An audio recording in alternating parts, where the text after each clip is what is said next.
Hi ಎಲ್ರಿಗೂ ನನ್ನ ಪ್ರೀತಿಯ ನಮಸ್ಕಾರಗಳು. ನನ್ನ ಚಂದನ ಸ್ಮೃತಿ ಚಾನಲ್ಗೆ ನಿಮಗೆಲ್ರಿಗೂ ಕೂಡ ಆತ್ಮೀಯವಾದ ಸ್ವಾಗತ. ನಾನು ಮಾಮೂಲಿ ಹೇಳಿದಾಗೆ ನಿಮ್ಮೆಲ್ಲರ ಪ್ರೀತಿ, ಸಪೋರ್ಟ್, ಸಹಕಾರ ಎಲ್ಲವೂ ಕೂಡ ನನ್ನ ಈ ಚಾನಲ್ ಮೇಲೆ ಇರಲಿ. ಲೈಕ್ ಮಾಡಿ, ಕಮೆಂಟ್ ಮಾಡಿ, ಶೇರ್ ಮಾಡಿ. ಹಾಗೆ ನನ್ನ ಈ ಒಂದು ಚಾನಲ್ಗೆ ದಯವಿಟ್ಟು ಸಬ್ಸ್ಕ್ರೈಬ್ ಕೂಡ ಆಗಬೇಕು. ಬಹಳಷ್ಟು ಕಮ್ಮಿ ಇದೆ ನನಗೆ ಸಬ್ಸ್ಕ್ರೈಬರು. ಹಾಗಾಗಿ ನೀವು ನನ್ನ ಚಾನಲ್ಗೆ ಸಬ್ಸ್ಕ್ರೈಬ್ ಮಾಡೋದಕ್ಕೆ ಮರೆಯದಿರಿ. ಇವತ್ತಿನ ನನ್ನ ವಿಡಿಯೋ ಯಾರ್ದಾಗಿದೆ ಅಂತ ನಿಮಗೆ ಅದಾಗಲೇ ಗೊತ್ತಾಗಿರ್ಬೋದಲ್ವ. ಇಳೆಯರಾಜ. ನಮ್ಮ ಕನ್ನಡ ಭಾಷೆಯಲ್ಲಿ ಇಳೆ ಅಂದರೆ ಭೂಮಿ ಅಲ್ವ. ನಮ್ಮ ಈ ಭೂಮಿಗೇ ಸಂಗೀತದ ಒಡೆಯ ಅಂತಲೇ ಹೇಳ್ಬೋದಲ್ವ. ನಮ್ಮ ಇಳೆಯರಾಜರ ಸಂಗೀತ ಅಂದರೆ ಯಾರಿಗೆ ಇಷ್ಟ ಇಲ್ಲ ಹೇಳಿ. ಕೇಳಿದಾಗ ನಮಗೆ ಕೆಲವು ಸಮಯದಲ್ಲಿ ನಮಗೆ ಮೈ ರೋಮಾಂಚನ ಆಗುತ್ತೆ. ಅಂತಹ ಒಂದು ಭಾರತ ಕಂಡಂತಹ ಅತ್ಯುತ್ತಮ ಸಂಗೀತ ಸಂಯೋಜಕರು ಇವರು. ತಮಿಳುನಾಡಿನ ಒಂದು ಹಳ್ಳಿಯಲ್ಲಿ, ತೇಣಿ ಎಂಬ ಒಂದು ಹಳ್ಳಿಯಲ್ಲಿ ಹುಟ್ಟಿದರು. ಅಲ್ಲಿಂದ ಇವರು ನೋಡಿ ನಮ್ಮ ಒಂದು ಈ ಸಂಗೀತ ಪಯಣದಲ್ಲಿ ನಿರಂತರವಾಗಿ 50 ವರ್ಷ ಸೇವೆ ಸಲ್ಲಿಸಿದರು. ಇವತ್ತು ನಮ್ಮ ಇಳೆಯರಾಜರು ಅಂದರೆ ಅವ್ರು ರಾಜರಂತಲೇ ಹೇಳ್ತೀನಿ ನಾನು. ಇಳೆಯರಾಜರು ಅಂದರೆ ಇವರು ನಮ್ಮ ಭಾರತದ ಆಸ್ತಿ, ನಮ್ಮ ಭಾರತೀಯರ ಹೆಮ್ಮೆ. ಹಾಗೆ ನಮ್ಮ ಒಂದು ದಕ್ಷಿಣ ಭಾರತದ ಏನು ಹೇಳೋದು, ಸಂಗೀತ ರಸಿಕರ ಒಂದು ದೇವರು ಅಂತಲೇ ಹೇಳ್ಬೋದು. ಕೋಟ್ಯಂತರ ಅಭಿಮಾನಿಗಳು ನಮ್ಮ ಇಳೆಯರಾಜ ಸರ್ಗಿದ್ದಾರೆ. ಯಾಕಂದರೆ ಇವರು ಇವಾಗಲೇ ಇದು 50ನೇ ವರ್ಷದ ಪಯಣ ಅವರು ಸಂಗೀತ ಕ್ಷೇತ್ರದಲ್ಲಿ. ಇವರೊಂದು ತೇಣಿ ಅನ್ನೋ ಒಂದು ಹಳ್ಳಿಯಲ್ಲಿ ಹುಟ್ಟಿದ್ದು. ಅಂದಿನ ಕಾಲದಲ್ಲಿ ಆ ತೇಣಿ ಅನ್ನುವ ಹಳ್ಳಿಯಲ್ಲಿ ಯಾವುದೇ ಒಂದು ಸೌಲಭ್ಯ ಆಗಲಿ, ಸಂಗೀತ ಕ್ಷೇತ್ರಕ್ಕೆ ಸಂಬಂಧಪಟ್ಟ ಯಾವುದೇ ಶಾಲೆಗಳು ಕೂಡ ಅಂದಿನ ಸಮಯದಲ್ಲಿ ಇರಲಿಲ್ಲ. ಇವರಿಗೆ ಮುಖ್ಯವಾಗಿ ಹೇಳಬೇಕಂದ್ರೆ ಇವರ ಅಣ್ಣನೇ ಗುರುಗಳಾಗಿದ್ದರು. ಇವರ ಅಣ್ಣನಿಗೆ ಒಂದು ವಾದ್ಯ ಸಂಗೀತದ ತಂಡ ಇತ್ತು. ಇವರು ಶಾಲೆ ಮುಗಿಸಿ ಬಂದದ್ರ ಜೊತೆನೇ ಹೋಗ್ತಾಯಿದ್ರು. ಅಲ್ಲಿ ಇವರಿಗೆ ಮೊದಲ ಗುರುಗಳೇ ಅಣ್ಣ ಅಂತ ಹೇಳ್ಬೋದು. ಯಾಕೆಂದರೆ ಇವರನ್ನು ಯಾರು ಕರ್ಕೊಂಡು ಹೋಗ್ತಾ ಇರಲಿಲ್ಲ, ಇವರಾಗಿ ಹೋಗ್ತಾಯಿದ್ರು. ಹಾಗೆ ಹೋಗ್ತಾ ಈ ವಾದ್ಯ ಸಂಗೀತ ತಂಡದೊಂದಿಗೆ ಹೋಗ್ತಾ ಇವರಿಗೆ ಈ ಸಂಗೀತದಲ್ಲಿ ಅಪಾರವಾದ ಒಂದು ಆಸಕ್ತಿ ಕೂಡ ಬಂತು. ಆನಂತರ ಇವರು ಆ ಒಂದು ಸಂಗೀತ ತಂಡ ಜೊತೆ ಇವರು ಭಾಗವಹಿಸ್ತಾನೂ ಕೂಡ ಇದ್ದರು. ನಂತರ ಇವರು 16 ವಾಯಿದಿನಿಲೆ ಅನ್ನುವ ಒಂದು ಸಿನಿಮಾಕ್ಕೆ, ಅದು ಒಳ್ಳೆ ಸಿನಿಮಾ ಅಂದಿನ ಸಮಯದಲ್ಲಿ, ಅದಕ್ಕೆ ಹಾಡಿದರು. ಆನಂತರ 1976ರಲ್ಲಿ ಒಂದು ಅನ್ನಕ್ಕಿಳಿ ಅನ್ನುವ ಒಂದು ಸಿನಿಮಾಕ್ಕೆ ಪೂರ್ಣ ಪ್ರಮಾಣದ ಸಂಗೀತವನ್ನು ಕೂಡ ನೀಡಿದರು. ಅಂದಿನ ಸಮಯದಲ್ಲಿ ಎಲ್ಲ ಹಾಡುಗಳು ಹಿಟ್ಟಾಯಿತು.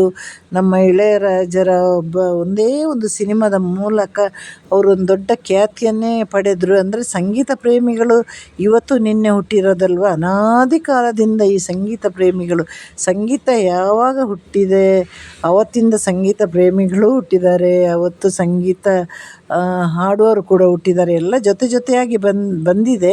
ಆದರೆ ಸಂಗೀತ ಪ್ರೇಮಿಗಳು ಅವತ್ತಿನ ಸಮಯದಲ್ಲಿ ಇಳೆಯರಾಜರ ಸಂಗೀತ ಕೇಳಿ ಬಹಳ ಒಂದು ಏನು ಹೇಳೋದು, ತುಂಬ ಇಷ್ಟಪಡ್ತಾ ಇದ್ರಂತೆ. ಯಾಕಂದರೆ ಮೊದಲು ಒಂದು ವಿಶೇಷವಾದ ಸಂಗೀತವನ್ನು ಅವರು ಕೇಳಿರೋದು, ಅಥವಾ ಸಿನಿಮಾ ಹಾಡನ್ನು ಕೇಳಿ ಆ ಒಂದು 16 ವಾಯಿದಿನಿಲೆ ಅನ್ನೋ ಒಂದು ಸಿನಿಮಾದ ಹಾಡಿಗೆ ಎಲ್ಲರೂ ಫಿದಾ ಆಗಿದ್ದರು ಅಂದಿನ ಸಮಯದಲ್ಲಿ. ಅದೊಂದು ಸಿನಿಮಾದ ನಂತರ ನಮ್ಮ ರಾಜ ಸರ್ ಅಂತೂ ತಿರುಗಿ ನೋಡಿದೇ ಇಲ್ಲ. ಭಾಳಷ್ಟು ಹಾಡುಗಳನ್ನು ಸಂಯೋಜನೆ ಮಾಡಿದರು, ಹಾಡಿದರು. ಹಾಗೆ ಇವರ ಹೆಚ್ಚಿನ ಹಾಡುಗಳನ್ನು ಹಾಡಿರೋದು ಕೂಡ SPB ಸರ್. ಇವರು ಜೊತೆಯಾಗಿ ಹಾಡಿರೋದು ಗಾಯಕಿ ಸ್ವರ್ಣಲತಾ, ಅವತ್ತಿನ ಫೇಮಸ್ ಗಾಯಕಿಯವರು. ಈ ಇಳೆಯರಾಜರ ಒಂದು ವಾಯ್ಸೇ ಒಂದು ವಿಭಿನ್ನವಾಗಿತ್ತು. ಬೇರೆ ವಾಯ್ಸನ್ನು ತಗೊಂಡೋದಾಗ ನಮಗೆ ಯಾವುದೇ ಒಂದು ಲಕ್ಷಾಂತರ ಹಾಡುಗಳಲ್ಲಿ ಇಳೆಯರಾಜ ಸರ್ ಹಾಡಿದ್ದು ಯಾವುದು ಅಂತ ಸುಲಭವಾಗಿ ನಮಗೆ ಕಂಡು ಹಿಡಿಬೋದಾಗಿತ್ತು. ಆದರೆ ಅವರ ಆ ಧ್ವನಿಗೆ ಅಂದಿನ ಸಮಯದಲ್ಲಿ ಈ ಸ್ವರ್ಣಲತಾ ಅವರು ಬಹಳ ಮ್ಯಾಚ್ ಆಗ್ತಾಯಿತ್ತು. ಹಾಗೆ ತುಂಬ ಹಾಡುಗಳನ್ನು ಅವರು ಹಾಡಿದ್ದಾರೆ. ಇವರು ಬರೀ ತಮಿಳಲ್ಲಿ ಮಾತ್ರ ಅಲ್ಲದೆ ಕನ್ನಡ, ಮಲಯಾಳಂ, ಹಿಂದಿ, ತೆಲುಗು ಎಲ್ಲದರಲ್ಲೂ ಕೂಡ ಸಂಗೀತ ಸಂಯೋಜನೆ ಮಾಡಲಿಕ್ಕೆ ಶುರು ಮಾಡಿದರು. ಒಳ್ಳೆ ಗಾಯಕರನ್ನು ಕೂಡ ಈ ಒಂದು ತೆರೆ ಮೇಲೆ ತಂದರು ಅವರು. ಹಿನ್ನೆಲೆ ಗಾಯನಕ್ಕೋಸ್ಕರ ಇವರು ಏನು ಧ್ವನಿ ಕೊಡದ ಗಾಯಕಿಯರೇ ಇಲ್ಲ, ಎಲ್ಲರಿಗೂ ಕೂಡ ಅವಕಾಶ ಕೊಟ್ಟರು. ನಂತರ ಕೊಡ್ತಾ ಬಂದರು. ಇವಾಗಿನ ಹೊಸ ತಲೆಮಾರಿಗೂ ಕೂಡ ಅವರು ಅವಕಾಶ ಕೊಡ್ತಾನೇ ಇದ್ದಾರೆ. ಆದರೆ ಅವತ್ತಿನ ಒಂದು ಹಾಡುಗಳೇ ಒಂದು ವಿಭಿನ್ನವಾಗಿತ್ತು. ಒಂದು 70, 80, 90 ಅಂದರೆ ತಮಿಳು ಹಾಡು ಕನ್ನಡದವರು ಕೂಡ ಕೇಳ್ತಾಯಿದ್ರು, ಬೇರೆ ಭಾಷಿಗರು ಕೂಡ ಕೇಳುವಂಥ ಹಾಡಾಗಿತ್ತು. ನಿಲವೇ ಬಾ ಸಿನ್ನ ದೇವಾ ಗುರುಸನ ತುಂಗಿರಿಚ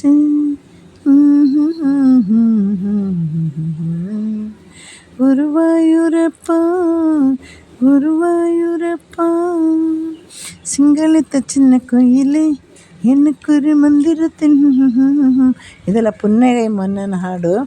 ಹಾಗೆ ಚೆಂಬುವೆ ಪೂವೆ ಬರುವರತೆ ಇದು ಕಾಲಪಾನಿ ಹಾಡು. ಹೀಗೆ ಇವರು ಬಹಳಷ್ಟು ಒಳ್ಳೆ ಹಾಡಿಗೆ ಸಂಗೀತ ನೀಡಿದರು. ಸಾಗರ ಸಂಗಮ ತಮಿಳು ತೆಲುಗಲ್ಲೆಲ್ಲ ಸಂಗೀತ ನೀಡಿದರು. ಆಮೇಲೆ ರಾಜರಾಜ ಸೂರಂತ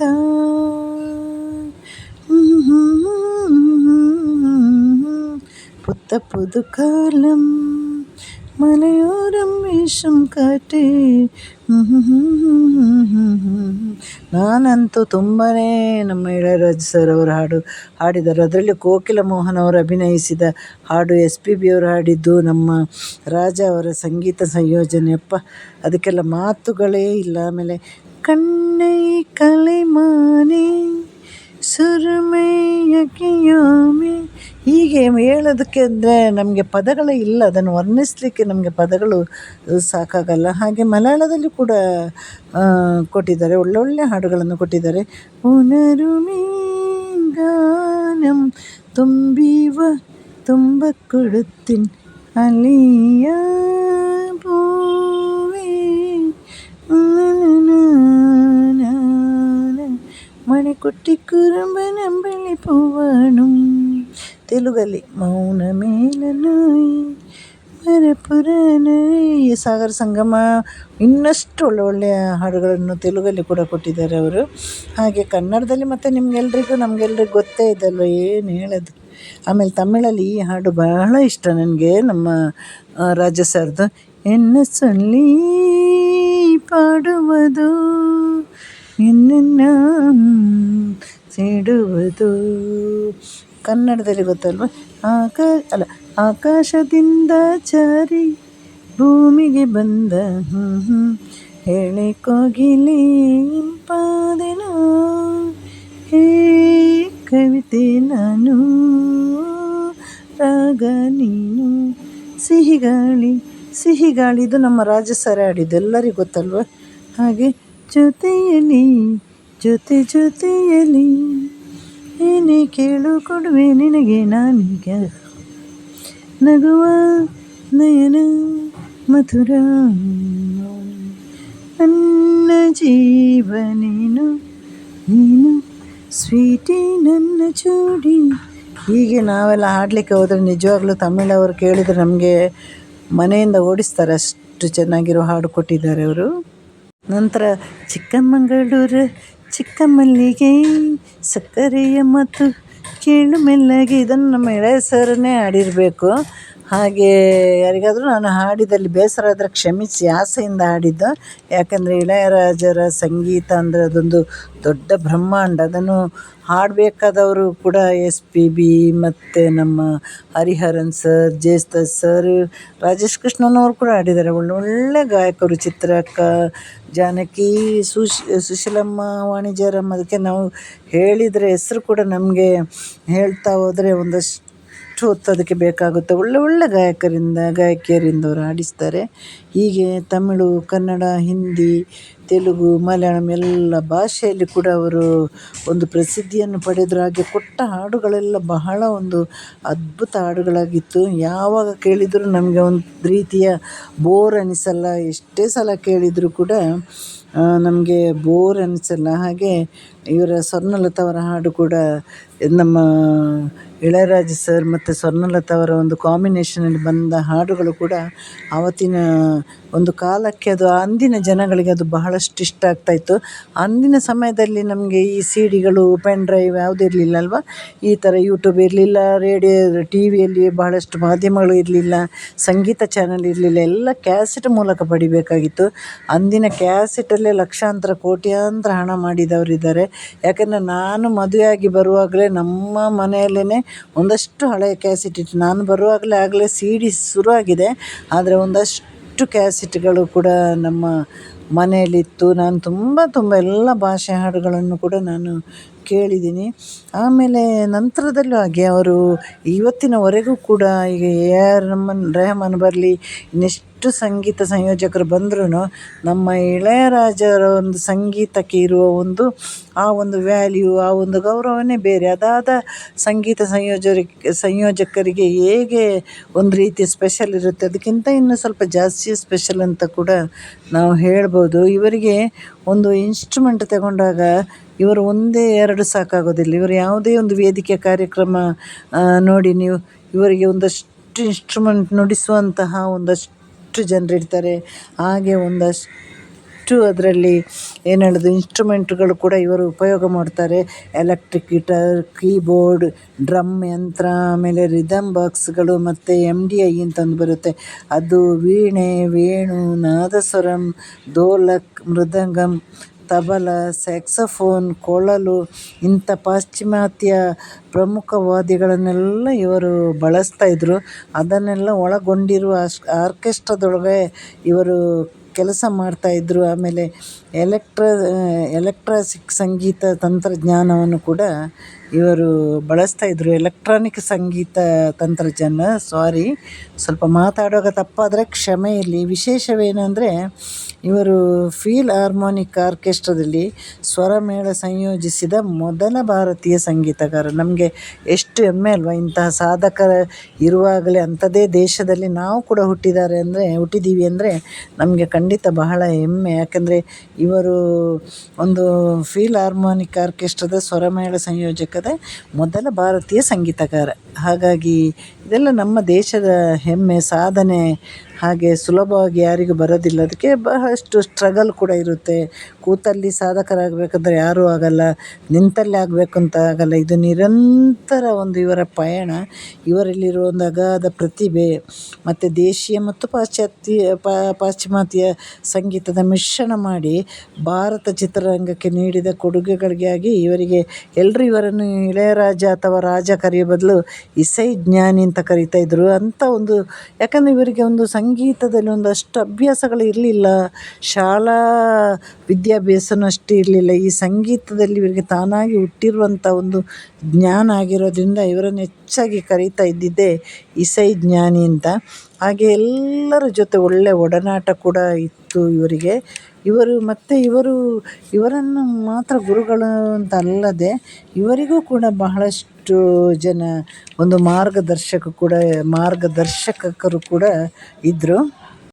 ಎಲ್ಲರಿಗಿಂತಲೂ ಇವರ ಸಂಗೀತ ಸಂಯೋಜನೆ ಬಹಳ ವಿಶೇಷವಾಗಿತ್ತು. ಯಾಕಂದರೆ ನಾನು ಹಿಂದೆ ಹೇಳಿದಾಗೆ ಇವರು ಬಹಳಷ್ಟು ಇನ್ಸ್ಟ್ರುಮೆಂಟ್ ಮೂಲಕ ಬಳಸ್ತಾಯಿದ್ರು ಸಂಗೀತಕ್ಕೋಸ್ಕರ. ಅದಲ್ಲದೆ ಇವರು ಸಂಗೀತ ಶುರು ಮಾಡೋದೇ ಒಂದು ಬರೀ ಹಾರ್ಮೋನಿಯಂ ಮೂಲಕ.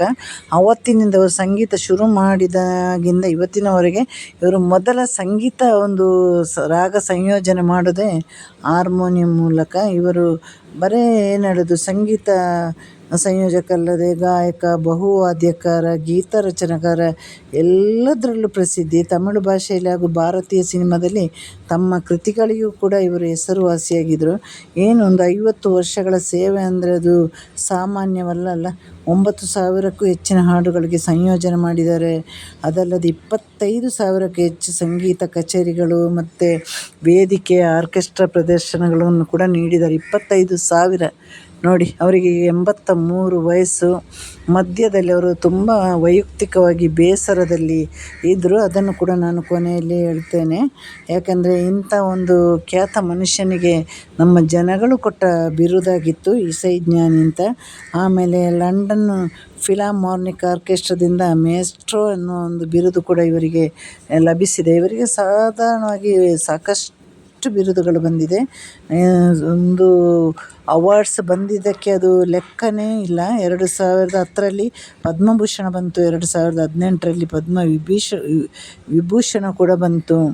ಆಮೇಲೆ ಲಂಡನ್ನಲ್ಲಿ ಪೂರ್ಣ ಪಾಶ್ಚಿಮಾತ್ಯ ಶಾಸ್ತ್ರೀಯ ಸಿಂಫನಿಯನ್ನು ಕೂಡ ರೆಕಾರ್ಡ್ ಮಾಡಿ ನೇರ ಪ್ರಸಾರ ಮಾಡಿ ಪ್ರದರ್ಶನ ಮಾಡಿದ ಮೊದಲ ಬಿರುದು ನಮ್ಮ ಇಳೆಯರಾಜನಿಗೆ ಸಲ್ಲಿತದು. ಇದಕ್ಕಿಂತ ಮೊದಲು ಯಾರು ಕೂಡ ಹಾಗೆ ಮಾಡಿರಲಿಲ್ಲ. ಹಾಗಾಗಿ ಮೊದಲ ಏಷ್ಯನ್ ಮತ್ತು ಭಾರತೀಯ ಚಲನಚಿತ್ರ ಚಿತ್ರರಂಗದ ಸಂಯೋಜಕರು. ಅಂದರೆ ಅಲ್ಲಿಂದ ಲೈವ್ ಆಗಿ ಶಾಸ್ತ್ರೀಯ ಸಿಂಫನಿಯನ್ನು ರೆಕಾರ್ಡ್ ಮಾಡಿ ನೇರ ಪ್ರಸಾರ ಮಾಡಿದವರು. ಇಳಯರಾಜ ವೃತ್ತಿ ಜೀವನದ ಉದ್ದಕ್ಕೂ ಅವರ ಕೃತಿಗಳಿಗಾಗಿ ಹಲವಾರು ಪ್ರಶಸ್ತಿಗಳು ಬಚ್ಚಿದ್ದಾರೆ. ಎಷ್ಟು ಅಂತ ನಾವು ಇಲ್ಲಿ ಹೇಳ್ತಾ ಹೋದರೆ ನಮಗೆ ಒಂದು ಅವರ್ ಮೇಲೆ ಬೇಕಾಗುತ್ತೆ. ಆಮೇಲೆ ಸಂಗೀತ ನಾಟಕ ಅಕಾಡೆಮಿಯ ಪ್ರಶಸ್ತಿಯನ್ನು ಕೂಡ ಪಡೆದರು. ಆಮೇಲೆ ಕಲೆಗಳ ಕ್ಷೇತ್ರಕ್ಕಾಗಿ ಒಂದಷ್ಟು ಪ್ರಶಸ್ತಿಗಳನ್ನು ಪಡೆದರು. ಫಿಲ್ಮ್ ಫೇರ್ ಮತ್ತು ರಾಜ್ಯ ಪ್ರಶಸ್ತಿ ಇವರಿಗೆ ಒಂದು ವಾಡಿಕೆ ಕೂಡ ಆಗಿತ್ತು. ಜುಲೈ 2022ರಿಂದ ಭಾರತೀಯ ಒಂದು ಮೇಲ್ಮನೆ ಸಭೆಯಲ್ಲಿ ಇವರು ನಾಮ ನಿರ್ದೇಶಕ ಸಂಸತ್ ಸದಸ್ಯರಾಗಿದ್ದರು. ಇಳಯರಾಜ ಜೀವನದ ಬಗ್ಗೆ ಇಳಯರಾಜ ಎಂಬ ಜೀವನ ಚರಿತ್ರೆ ಬುಕ್ಕನ್ನು ಕೂಡ ಹೊರತಂದರು. ಅವರ ಜೀವನ ಚರಿತ್ರೆಯನ್ನು ಹೊರತಂದಿದ್ದು ಮಾರ್ಚ್ 20, 2024ರಲ್ಲಿ ಅದನ್ನು ಘೋಷಿಸಲಾಯಿತು, ಇವರ ಒಂದು ಜೀವನ ಚರಿತ್ರೆ ಅಂತ. ಹಾಗಾಗಿ ಏನು ಹೇಳೋದು, ಇವರ ಬಗ್ಗೆ ಹೇಳಲಿಕ್ಕೆ ಹೊರಟ್ರೆ ನಾವು ಈಗ ಹುಟ್ಟಿದಷ್ಟು ವರ್ಷ ಕೂಡ ನಮಗೆ ಸಾಲಲಿಕ್ಕಿಲ್ಲ. ಒಂದಷ್ಟು ವಿಷಯಗಳನ್ನು ಹೆಕ್ಕಿ ತೆಗೆದು ಚುಟುಕಾಗಿ ನಾನು ಇಲ್ಲಿ ಹೇಳ್ತೀನಿ. ಆದರೂ ನಮಗೆ ಸಣ್ಣದಾಗಿ ವಿಡಿಯೋನ ಖಂಡಿತವಾಗಿ ಮುಗಿಸಲಿಕ್ಕೆ ಆಗಲ್ಲ. ಹಾಗೆ ಮತ್ತು ಪ್ರತಿಯೊಂದು ಇವರು ಸಂಗೀತ ಸಂಯೋಜನೆ ಮಾಡುವಾಗ ಅಲ್ಲಿ ಚಲನಚಿತ್ರ ನಿರ್ದೇಶಕರು ಮಾತ್ರ ಇರ್ತಾರಂತೆ ಇವರ ಜೊತೆ. ಅದು ಇವರು ಹೇಳಿರೋ ಮಾತು. ಯಾಕಂದರೆ ಆ ಚಲನಚಿತ್ರ ನಿರ್ದೇಶಕರ ಮುಂದೆ ಇವರು ಮತ್ತು ಅವರು ಜೊತೆಗೆ ಒಂದು ಹಾರ್ಮೋನಿಯಂ ಇದು ಬಿಟ್ಟರೆ ಇವರ ಮುಂದೆ ಇನ್ಯಾವುದು ಇರ್ತಾ ಇರಲಿಲ್ಲಂತೆ. ಯಾಕಂದರೆ ಅವರಿಗೆ ಸಂಗೀತ ನಿರ್ದೇಶನ ಅಥವಾ ಸಂಯೋಜನೆ ಮಾಡುವಾಗ ಮುಖ್ಯವಾಗಿ ಆ ಚಿತ್ರದ ಕಥಾ ಪಾತ್ರ, ಆಮೇಲೆ ಆ ಸನ್ನಿವೇಶ, ಹೀರೋಯಿನ್ ಯಾರು, ಹೀರೋ ಯಾರು, ಅದೆಲ್ಲ ಇವರಿಗೆ ತಿಳಿಬೇಕಾಗಿತ್ತಂತೆ. ಆದರೆ ಅವರಿಗೆ ಒಂದು ಸಂಗೀತದ ಆ ಸಮಯದಲ್ಲಿ ಸಂಗೀತವನ್ನು ಇವರು ಸಂಯೋಜನೆ ಮಾಡುವಾಗ ಇವರಿಗೆ ಸಂಗೀತದ ಅರಿವು ಕೊಡೋದೇ ಇವರು ಅನ್ನೋದು ನಾನಲ್ಲ, ನನ್ನ ಹಾರ್ಮೋನಿಯಂ ಕೊಡೋದು. ಜನಗಳು ಇದನ್ನೇ ನನ್ನ ಸಂಗೀತದ ಜಗತ್ತು ಅಂತಾರೆ. ನಾನು ಅದರಲ್ಲಿ ಬಹಳ ಖುಷಿ ಪಡ್ತೀನಿ. ಹಾಗೆ ನನಗೆ ಅದರ ಒಂದು ಎಕ್ಸ್ಪೀರಿಯೆನ್ಸನ್ನು ವಿವರಿಸಲಿಕ್ಕಾಗಲ್ಲ. ಯಾಕಂದರೆ ಅವರು ಹೇಳ್ತಾ ಇರೋದು ಒಂದು ಸಂಗೀತ ಸಂಯೋಜನೆ ಮಾಡುವಾಗ ಇನ್ಯಾರು ಫಸ್ಟ್ ಸಂಯೋಜನೆ ಮಾಡುವಾಗ ನಾವು ಮೂವರೇ ಇರೋದು, ನಿರ್ದೇಶಕರು, ನಾನು, ಹಾರ್ಮೋನಿಯಂ. ಅದನ್ನು ಜನಗಳೇನಂತಾರೆ, ಇವರು ಇದನ್ನೇ ಜಗತ್ತು ಅಂದುಬಿಡ್ತಾರೆ ಅಂತ. ಅದನ್ನು ನಾನು ಅದರಲ್ಲಿ ಸಂತೋಷ ಪಡ್ತೀನಿ. ಯಾಕಂದರೆ ನನ್ನ ಸಂಗೀತವನ್ನು ಮುಂದೆ ತಗೊಂಡು ಹೋಗೋದು ಹಾರ್ಮೋನಿಯಂ ಅಂತ ಹೇಳ್ತಾ ಇರ್ತಾರೆ. ಹಾಗಾಗಿ ಯಾವುದೇ ಅಹಂ ಇಲ್ಲಲ್ವ. ಅತಿಯಾಗಿ ಯಾವಾಗಲೂ ತುಂಬಿದ ಕೊಳ ತುಳ್ಕೋದಿಲ್ಲ, ಸ್ವಲ್ಪ ಅರ್ಧ ತುಂಬಿದರೆ ಅದು ಚಳುಚುಳು ಅಂತ ಇರ್ತಾರಲ್ವ. ಹಾಗೆ ಅವರು ಹೇಳ್ತಾ ಇರೋದು, ಅವರು ಆರಂಭಿಕ ದಿನಗಳಲ್ಲಿ ಇಲ್ಲಿ ಯಾವಾಗ ಸಂಗೀತ ಕ್ಷೇತ್ರಕ್ಕೆ ಅವರು ಬಂದ್ರಲ್ವ, ಕಾಲಿಟ್ರಲ್ವ, ಅವತ್ತಿನ ಆರಂಭಿಕ ದಿನಗಳಲ್ಲಿ ಅವರು 11 ಗಂಟೆ ಸ್ಟುಡಿಯೋದಲ್ಲಿ ಇರ್ತಿದ್ರಂತೆ. ಮತ್ತೆ ಮನೆಗೆ ಬರ್ತಿದ್ರು, ಸ್ನಾನ ಊಟ ಎಲ್ಲ ಮುಗಿಸಿ ಬೆಳಿಗ್ಗೆ ಒಂದು 2-3 ಗಂಟೆ ತನಕ ಬರೀತಾಯಿದ್ರು, ಸಂಗೀತ ಸಂಯೋಜನೆ ಮಾಡ್ತಾಯಿದ್ರು. ಹಾಗೆ ಮತ್ತೆ 7 ಗಂಟೆಗೆ ತಿರುಗಿ ಸ್ಟುಡಿಯೋಕ್ಕೆ ಹೋಗ್ತಾಯಿದ್ರು. ಯಾಕಂದರೆ ಇವರು ನಿದ್ದೆ ಮಾಡ್ತಾ ಇದ್ದಿದ್ದು ನಮ್ಮ ಶಂಕರ್ ನಾಗ್ ಸರ್ ಅವರ ಥರ ಒಂದು 2 ಅವರ್ 3 ಅವರಷ್ಟೇ ಇವರಿಗೆ ನಿದ್ದೆ ಬರ್ತಾ ಇದ್ದಿದ್ದು. ಇದು ಇವರು ಹೇಳಿದ ಮಾತುಗಳು. ಯಾಕಂದ್ರೆ ನಾನು ಇಷ್ಟೇ ನಿದ್ದೆ ಮಾಡ್ತಾ ಇದ್ದಿದ್ದು ಅಂತ. ಎಂತಹ ಅದ್ಭುತ ಅಲ್ವಾ. ಇದನ್ನೇ ಸಾಧನೆ ಅನ್ನೋದು. ಮಹಾನ್ ಸಾಧಕ, ಬರೇ ಸಾಧಕ ಅಲ್ಲ. ಯಾವುದು ಸುಲಭವಾಗಿ ಸಾಧಕರಿಗೆ ಸಿಕ್ಕಿರೋದಿಲ್ಲ. ಸುಲಭವಾಗಿ ಸಿಕ್ಕಿದರೆ ಯಾರು ಕೂಡ ಸಾಧಕರೂ ಕೂಡ ಆಗೋದಿಲ್ಲ. ಯಾಕಂದರೆ ನಾನು ಹಿಂದೆ ಹೇಳಿದಾಗೆ ಪ್ರತಿಯೊಂದು ಸಾಧನೆಯಿಂದ ಒಂದಷ್ಟು ಸ್ಟ್ರಗಲ್ ಇರುತ್ತೆ. ಅದನ್ನು ತಿಳಿತಾ ಹೋದಾಗ ನಾವು ಯಾಕೆ ಸಾಧಕರಾಗಿಲ್ಲ, ನಾವು ಯಾಕೆ ವಿಶೇಷ ವ್ಯಕ್ತಿಗಳಾಗಿಲ್ಲ, ನಾವು ಯಾಕೆ ಜನಗಳ ನಡುವೆ ಗುರುತಿಸಲ್ಪಟ್ಟಿಲ್ಲ ಅಂದರೆ ನಮ್ಮದು ಶ್ರಮ ಇರಲಿಲ್ಲ. ಇಷ್ಟೇ ಇದಕ್ಕೆ ಉತ್ತರ, ಇನ್ನೇನಲ್ಲ. ಪ್ರತಿಯೊಬ್ಬರ ಕೈಯಲ್ಲಿ ಒಂದು ವಿಶೇಷವಾದ ಒಂದು ಪ್ರತಿಭೆ ಇರುತ್ತೆ. ಅದನ್ನು ನಾವು ಹೊರ ತೆಗಿಬೇಕು, ಅದಕ್ಕೆ ಕಷ್ಟಪಡಬೇಕು. ಅದಕ್ಕೆ ನಾವು ಏನು ಹೇಳೋದು, ದಿನಪ್ರತಿ ಒಂದಷ್ಟು ಸಮಯವನ್ನು ಕೂಡ ನಾವು ನೀಡಬೇಕು. ಆಗಿದ್ದರೆ ಮಾತ್ರ ಒಂದು ನಾವೆಲ್ಲರೂ ಗುರುತಿಸಲ್ಪಡುವ ಅಥವಾ ಒಂದು ಸಾಧಾರಣ ಸಾಧಕ, ದೊಡ್ಡ ಸಾಧಕ, ಮಹಾನ್ ಸಾಧಕ ಆಗಲಿಕ್ಕೆ ಸಾಧ್ಯ. ಹಾಗೇ ಆಗಿರೋದು ನಮ್ಮ ಇಳಯರಾಜ ಸರ್, SPB ಸರ್, ನಮ್ಮ ಡಾಕ್ಟರ್ ರಾಜ್ಕುಮಾರ್ ಎಲ್ಲರೂ ಕೂಡ ನಮ್ಮ ಇವತ್ತು ಯಾರ್ಯಾರು ಚಲನಚಿತ್ರರಂಗದಲ್ಲಿ ಅಥವಾ ಬೇರೆ ಒಂದು ಕ್ಷೇತ್ರದಲ್ಲಿ ದಿಗ್ಗಜರಾಗಿದ್ದಾರೆ, ಅವರೆಲ್ಲ ಸಾಧನೆಗೆ ಅವರಷ್ಟೇ ಸ್ಫೂರ್ತಿ, ಅವರಷ್ಟೇ ಸ್ಟ್ರಗಲ್ ಪಟ್ಟಿರ್ತಾರೆ. ನಾವೆಲ್ಲ ಬೆನ್ನು ತಟ್ಟಿರ್ತೀವಲ್ವ. ಹಾಗೆ ನಮ್ಮ ಇಳಯರಾಜ ಅವರು ಈ ರೀತಿಯಾಗಿ ಒಂದು ಹೆಸರು ಪಡೀಲಿಕ್ಕೆ ಅದೊಂದು ದೊಡ್ಡ ಕಾರಣ, ಅವರು ಪಟ್ಟ ಕಷ್ಟಗಳು. ಆಮೇಲೆ ನಾನು ಹಿಂದೆ ಹೇಳಿದಾಗೆ ಅವ್ರಿಗೆ ಹಾರ್ಮೋನಿಯಂ ಮುಂದಿದ್ರೆ ಸಾಕು, ಅದನ್ನೇ ಅದರಲ್ಲೇ ಸಂಗೀತ ಸಂಯೋಜನೆ ಮಾಡಿಬಿಡ್ತಾರೆ. ಹಾಗೆ ಚಿಕ್ಕದಿರುವಾಗ ಅವರನ್ನೆಲ್ಲ ಸಂಗೀತ ಈ ವಾದ್ಯಗಳನ್ನೆಲ್ಲ ಮುಟ್ಲಿಕ್ಕೆ ಬಿಡ್ತಾ ಇರಲಿಲ್ಲ ಅಂತ ಅಣ್ಣ. ಇವರು ಕದ್ದು ಕದ್ದು ಮುಟ್ಟಿ ಪ್ರಾಕ್ಟೀಸ್ ಮಾಡಿ ಅವರು ಆ ರೀತಿಯಾಗಿ ಕಲ್ತಿದ್ದು. ಇವರ ಪ್ರತಿಯೊಂದು ಸಂಗೀತಗಳು ಒಂದು ಜೇನುತುಪ್ಪ ಇದ್ದಾಗೆ, ಒಂದು ಬೆಣ್ಣೆ ಇದ್ದಾಗೆ. ನಮ್ಮ ಭಾರತೀಯ ಜನಪದ ಸಂಗೀತ ಮತ್ತು ಪಾಶ್ಚಿಮಾತ್ಯ ಶಾಸ್ತ್ರೀಯ ಸಂಗೀತದ ಸೇರ್ಪಡೆಯಲ್ಲಿ ಇವರು ಒಳ್ಳೊಳ್ಳೆ ಹಾಡುಗಳನ್ನು ಹೊರತಂದಿದ್ದಾರೆ. ಸಾಂಪ್ರದಾಯಿಕ ಭಾರತದ ವಾದ್ಯಗಳು ಮತ್ತು ವಿಧಾನಗಳನ್ನು ಹೊಂದಿಸಿ ಇವರು ಒಳ್ಳೊಳ್ಳೆ ಸಂಗೀತಗಳನ್ನು ನೀಡಿದ ಖ್ಯಾತಿ ಕೂಡ ಇವರದ್ದು. ಇವರ ಗುರುಗಳಂದರೆ MS ವಿಶ್ವನಾಥನ್ ಗುರುಗಳಂದರೆ ಅವ್ರ ಹತ್ರ ನೋಡಿ ಇವರು ಕಲ್ತಿರೋದು. ನಮ್ಮ ಪ್ರಸಿದ್ಧ ಸಂಗೀತ ಸಂಯೋಜಕ GK ವೆಂಕಟೇಶ್ ಸರಿಂದ ಇವರು ಬಹಳಷ್ಟು ಕಲ್ತಿದ್ದಾರೆ. ಇವರು ಇಷ್ಟು ಫೇಮಸ್ ಆಗಲಿಕ್ಕೆ ಕಾರಣ ಕೂಡ GK ವೆಂಕಟೇಶ್ ಮತ್ತು MS ವಿಶ್ವನಾಥನ್ ಮತ್ತು ನೌಷಾದ್ ರೋಷನ್, ಮದನ್ ಮೋಹನ್ ಇಂತಹ ಮಹಾನ್ ಗುರುಗಳಿಂದ ಇವರು ಸಂಗೀತದ ಒಂದಷ್ಟು ಬೇರೆ ಬೇರೆ ರೀತಿಯಾದ ಸಂಗೀತವನ್ನು ಕೂಡ ಕಲಿತರು. ಆದರೆ ಸಂಗೀತದ ಪಯಣದ ಒಂದು ಚುಟುಕಾದ ಕತೆ ಇಷ್ಟು. ಆದರೆ ಇವರಿಗೆ ಎಲ್ಲರಿಗೂ ಪ್ರತಿಯೊಬ್ಬರಿಗೂ ವೈಯಕ್ತಿಕ ಜೀವನ ಕೂಡ ಇದೆ ಅಲ್ವ. ಚಿಕ್ಕದಿಂದ ಇವರು ಬಹಳ ಬಡತನದಲ್ಲಿದ್ದರೂ ನಂತರ ಇವರು ಬೇಗನೆ ಈ ಒಂದು ಕ್ಷೇತ್ರಕ್ಕೆ ಬಂದ ಮೇಲೆ ಇವರಿಗೆ ಹಣದ ತೊಂದರೆಗಳು ಇರಲಿಲ್ಲ. ಆದರೆ ವೈಯಕ್ತಿಕವಾಗಿ ಬಹಳಷ್ಟು ನೋವನ್ನು ಕೂಡ ಪಟ್ಟಿದ್ದಾರೆ ಇವರು. ಯಾಕೆಂದರೆ ಇವರಿಗೆ 3 ಮಕ್ಕಳು, ಇವರ ಹೆಂಡತಿ ಕೂಡ ನಿಧನರಾಗಿದ್ದಾರೆ. ಅದರಲ್ಲಿ 2 ಗಂಡು ಮಕ್ಕಳು, 1 ಹೆಣ್ಣು ಮಗಳು. ಇವರು ಮೂವರು ಕೂಡ ಇದೇ ಒಂದು ಸಂಗೀತ ಕ್ಷೇತ್ರದಲ್ಲಿ ಈಗ ಹೆಸರು ಮಾಡ್ತಾ ಇದ್ದರು. ಅದರಲ್ಲಿ ಇಬ್ಬರು ಇವಾಗ ಸಂಗೀತ ಕ್ಷೇತ್ರದಲ್ಲಿ ಒಳ್ಳೊಳ್ಳೆ ಹೆಸರುಗಳನ್ನು ಕೂಡ ಮಾಡ್ತಾ ಇದ್ದಾರೆ. ಆದರೆ ಇವರ ಮಗಳು ಸೇಮ್ ನಮ್ಮ ಇಳಯರಾಜ ಸರ್ ಥರನೇ ಇದ್ದರು. ಅವರ ಎಲ್ಲ ಒಂದು ಕಲೆ ಕೂಡ ಮಗಳಿಗೆ ಒದಗಿ ಬಂದಿತ್ತು. ಅವರ ಹೆಸರು ಕೂಡ ಭಾವತಾರಿಣಿ. ಅವರು ಮದುವೆ ಆಗಿ ಶ್ರೀಲಂಕಾದಲ್ಲಿ ಸೆಟ್ಲಾಗಿದ್ದರು. ನಂತರ ತಂದೆ ಆಗಾಗ ಬಂದು ತಂದೆ ಜೊತೆ ಸಂಗೀತ ಸಂಯೋಜನೆಗೆ ಕೈ ಜೋಡಿಸ್ತಾ ಇದ್ದರು. 2000 ಇಸವಿಯಲ್ಲಿ ಇವರಿಗೂ ಕೂಡ ಸಂಗೀತ ಸಂಯೋಜನೆಗೆ ರಾಷ್ಟ್ರೀಯ ಪ್ರಶಸ್ತಿ ಸಿಕ್ಕಿದೆ ತಮಿಳು ಹಾಡಿಗೆ. ಅದಲ್ಲದೆ ಚಿಕ್ಕದಿರುವಾಗ ಒಂದು ಮೈ ಡಿಯರ್ ಕುಟ್ಟಚ್ಚಾತನ್ ಅಂತ ಎಲ್ಲ ಭಾಷೆಯಲ್ಲಿ ಕೂಡ ಅದು ಬಿಡುಗಡೆ ಆಗಿತ್ತು. ಆ ಸಿನಿಮಾಕ್ಕೂ ಕೂಡ ಇವರು ಹಾಡಿದರು. ಆದರೆ ಅವರಿಗೆ ದಿಢೀರನೆ ಲಿವರ್ ಕ್ಯಾನ್ಸರ್ ಬಂದು ಅದನ್ನು ಯಾವುದೇ ರೀತಿಯಲ್ಲಿ ಗುಣಪಡಿಸಲಿಕ್ಕೆ ಸಾಧ್ಯವಾಗಿಲ್ಲ. ಅದು ಕಂಡುಹಿಡಿಯುವಾಗಲೇ ಸ್ಟೇಜ್ 4ರ ಹಂತಕ್ಕೆ ತಲುಪಿತ್ತು. ಹಾಗೆ ಇವರೊಂದು 2004ರಂದು ಇವರು ನಿಧನರಾಗ್ತಾರೆ. ಅದು ನಮ್ಮ ಇಳೆಯ ಸರ್ ರಾಜರಿಗೆ ಸಹಿಸಲಿಕ್ಕೆ ಆಗೋದಿಲ್ಲ. ಅದಲ್ಲದೆ ಎಲ್ಲ ಮಕ್ಕಳು ಒಂದೇ ಅಲ್ವ, ಪುತ್ರಿ ಶೋಕ ಎಲ್ಲವೂ ಕೂಡ ತಂದೆ ತಾಯಿಯರಿಗೆ ಅದು ನಿರಂತರವಾಗಿರುತ್ತೆ. ಆದರೆ ಈ ಮಗಳಲ್ಲಿ ವಿಶೇಷವಾದ ಪ್ರೀತಿ ಇತ್ತು. ತುಂಬ ಪ್ರಯತ್ನ ಮಾಡಿದ್ದಾರೆ ಮಗಳನ್ನು ಉಳಿಸೋದಕ್ಕೆ. ಆದರೆ ಸಾಧ್ಯ ಆಗಿಲ್ಲ. ಅದು 4ನೇ ಹಂತಕ್ಕೆ ತಲುಪಿದ ಕಾರಣ ಸಾಧ್ಯ ಆಗಿಲ್ಲ. ಹಾಗಾಗಿ ಅವರು ತುಂಬ ಕುಸಿದು ಹೋಗಿದ್ದರು ಮಗಳ ಮರಣ ನಂತರ.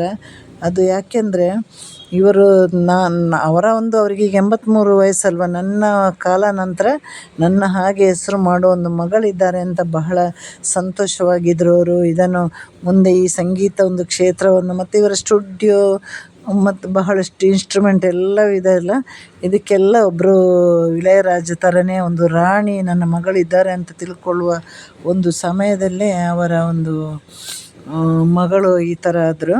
2024ರಲ್ಲಿ ಆಗಿರೋದು, ಜನವರಿ 25. ಆಗ ಅವರಿಗೆ ಬರೀ 47ನೇ ವಯಸ್ಸಷ್ಟೇ ಇತ್ತು. ಇದು ಒಂದು ಬಹಳ ತಮಿಳುನಾಡಿಗಲ್ಲದೆ ಒಂದು ತಮಿಳು ಚಿತ್ರರಂಗಕ್ಕೆ ಬಹಳ ದೊಡ್ಡ ನಷ್ಟ ಕೂಡ ಆಗಿತ್ತು. ನಾನು ಆ ಸಮಯದಲ್ಲಿ ಎಲ್ಲ ನ್ಯೂಸಲ್ಲೆಲ್ಲ ನೋಡಿದ್ದೆ. ಆದರೆ ಇವರನ್ನು ಮಾತ್ರ ಅದರಿಂದ ಹೊರಗಡೆ ತರಲಿಕ್ಕೆ ಯಾರಿಗೂ ಸಾಧ್ಯ ಆಗಿಲ್ಲ. ಕೊನೆಗೆ ಏನು ಹೇಳೋದು, ಎದ್ದೇಳಲೇಬೇಕಲ್ವ. ಯಾಕಂದರೆ ಇವರ ಕೈಯಲ್ಲಿ ಬಹಳಷ್ಟು ಒಂದು ಸಾಧನೆಗಳು ಹಾಗೆಲ್ಲ ಇರುವ ಕಾರಣ ಇವರು ಒಂದು ಕಡೆ ನಮ್ಮ ಹಾಗೆಲ್ಲ ಕುಸಿದು ಬಿಡಲಿಕ್ಕೆ ಸಾಧ್ಯನೇ ಇಲ್ಲಲ್ವ. ಹಾಗೆ ಮ್ಯೂಸಿಕ್ ಮಾಂತ್ರಿಕರನ್ನು ಹಾಗೆ ಬಿಡಲಿಕ್ಕೆ ಸಾಧ್ಯನೇ ಇಲ್ಲಲ್ಲ. ಹಾಗಾಗಿ ಅವರನ್ನು ಅಲ್ಲಿಂದ ಹೊರ ತಂದು ಮತ್ತೆ ಈ ಒಂದು ಕ್ಷೇತ್ರಕ್ಕೆ ಪುನಃ ಅರ್ಪಿಸಿದರು ಎಲ್ಲರೂ ಸೇರಿ, ದಿಗ್ಗಜರೆಲ್ಲ ಸೇರಿ. ಹಾಗೆ ಇವರಿಗೆ SPB ಅವರು ಹೋದಾಗಲೂ ಕೂಡ ಬಹಳಷ್ಟು ನೋವಾಗಿತ್ತು. SPB ಮತ್ತು ನಮ್ಮ ರಾಜರ ಒಡನಾಟ ಹೇಗಿತ್ತು ಅಂದರೆ, ಒಂದೇ ತಾಯಿ ಮಕ್ಕಳು ಕೂಡ ಅಷ್ಟು ಚೆನ್ನಾಗಿರಲ್ಲ. ಬಹಳಷ್ಟು ಇವರಿಗೆ ಹಾಡುಗಳನ್ನು ಕೊಟ್ಟಿದ್ದೇ ಇಳೆಯರಾಜ ಸರ್. ಯಾಕಂದರೆ ಇಳೆಯರಾಜ ಮ್ಯೂಸಿಕ್ಕಿಗೆ SPB ಅವರ ಧ್ವನಿ, ಜಾನಕಮ್ಮಂದು ಅದೆಲ್ಲ ಬಹಳಷ್ಟು ಮ್ಯಾಚ್ ಆಗ್ತಾಯಿತ್ತು. ಮಧ್ಯದಲ್ಲಿ ಒಂದು ಸಣ್ಣ ಒಂದು ಒಂದು ಇಬ್ಬರ ನಡುವೆ ಒಂದು ಅಂದರೆ ಎಸ್ ಪಿ ಬಿ ಅವರು ಯಾರ ಹತ್ರನೂ ಗಲಾಟೆ ಮಾಡುವವರಲ್ಲ ಅಲ್ವಾ. ಚಿತ್ರ ಅವರು ಮತ್ತು ಎಸ್ ಪಿ ಬಿ ಅವರು ಸಾಕಷ್ಟು ಹೊರದೇಶದಲ್ಲಿ ಕಾರ್ಯಕ್ರಮ ಕೊಡುವಾಗ ಅದರಲ್ಲಿ ಹೆಚ್ಚಿನ ಹಾಡುಗಳು ಇವರ ಹಾಡುಗಳನ್ನು ಹಾಡ್ತಾಯಿದ್ರು. ಅದರಲ್ಲಿ ನನಗೆ ಒಂದು ಭಾಗ ಬರಬೇಕು ಅಂತ ಇವರು ಕೇಳಿದರು. ಅದಕ್ಕೆ ಎಸ್ ಪಿ ಬಿ ಅವರು ಕೂಡ ಏನು ಮಾತಾಡಿಲ್ಲ, ಯಾಕಂದರೆ ಇಬ್ಬರ ಗೆಳೆತನ ಆಗಿತ್ತು. ಆಗ ಜನಗಳು ಗೊತ್ತಲ್ವ, ಟಿ ವಿ ಮಾಧ್ಯಮ, ನಮ್ಮ ಸಮಾಜದ ಜನಗಳು ಅದನ್ನು ಬೇರೆ ರೀತಿಯಲ್ಲಿ ತಗೊಂಡು ಅದಕ್ಕೆ ಅಷ್ಟೊಂದು ಪುಂಕಾಲ ಕಟ್ಟಿ ಇಬ್ಬರ ಹೆಸರಿಗೆ ಒಂದು ಸಣ್ಣ ಒಂದು ಚುಕ್ಕೆ ಇಟ್ಟರು. ಆದರೆ ಮತ್ತಿನ ಸಮಯದಲ್ಲಿ ಅವರಿಬ್ಬರು ಒಳ್ಳೆಯ ಗೆಳೆಯರಾದರು. ಅವರ ಒಂದು ಆಸ್ಪತ್ರೆಯಲ್ಲಿ ಎಸ್ ಪಿ ಬಿ ಅವರು ಕೊರೋನಾ ಸಮಯದಲ್ಲಿ ಇರುವಾಗ ನಮ್ಮ ಇಳೆಯರಾಜವರು ಬಹಳಷ್ಟು ಪ್ರಾರ್ಥನೆ ಕೂಡ ಮಾಡಿದರು. ಹಾಗೆ ಇವತ್ತಿನ ನನ್ನ ಇಳೆಯರಾಜರವರ ಕತೆ ಹೀಗಾಗಿತ್ತು.